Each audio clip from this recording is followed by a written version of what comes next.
Esta é a história de Miguel e Pedro, que viviam numa pacata cidade chamada Bicuíba, rodeada de prados verdes e campos dourados. Desde pequenos, os irmãos compartilhavam uma grande paixão pelos afazeres e pelo aprendizado na fazenda dos pais.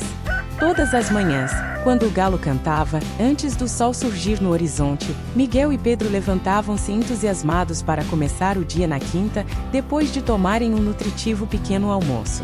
Calçaram botas de borracha e chapéus de palha, prontos para ajudar os pais na fazenda.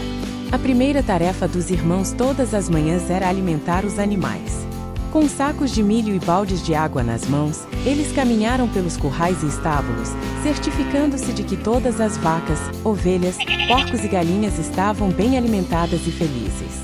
Miguel e Pedro aprenderam que cada animal tinha necessidades específicas e fizeram questão de lhes fornecer a alimentação adequada para que crescessem saudáveis e fortes.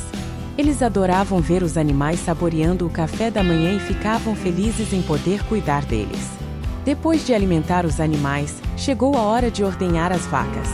Com habilidade e cuidado, Miguel e Pedro aproximaram-se pacientemente das vacas, acariciando-as e falando gentilmente para que se sentissem confortáveis. Munidos de baldes e toalhas, começaram a ordenha, extraindo o leite fresco e cremoso que depois levavam para casa para preparar deliciosos laticínios, como queijo, requeijão, iogurte, entre outros.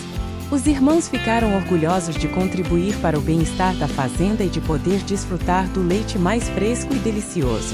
Depois do trabalho nas cavalariças, foi tempo de desfrutar de um passeio a cavalo pelos extensos campos que rodeavam a quinta. Miguel e Pedro montaram habilmente os seus fiéis cavalos, sentindo a liberdade e a emoção de cavalgar pela natureza. Exploraram cada recanto da fazenda, admirando a beleza da paisagem, as cachoeiras e aprendendo a cuidar e respeitar a terra ao seu redor. Os irmãos se sentiam verdadeiros exploradores, descobrindo novos segredos e aventuras a cada jornada. No seu horário habitual, Miguel e Pedro ficaram encarregados de recolher os ovos frescos que as galinhas depositavam nos seus ninhos. Eles verificaram delicadamente cada canto do galinheiro, recolhendo os ovos quentes e colocando-os em uma cesta.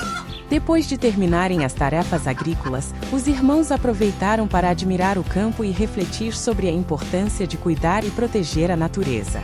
Eles prometeram continuar trabalhando juntos para manter viva a magia da fazenda e ensinar às outras crianças a importância de respeitar o meio ambiente.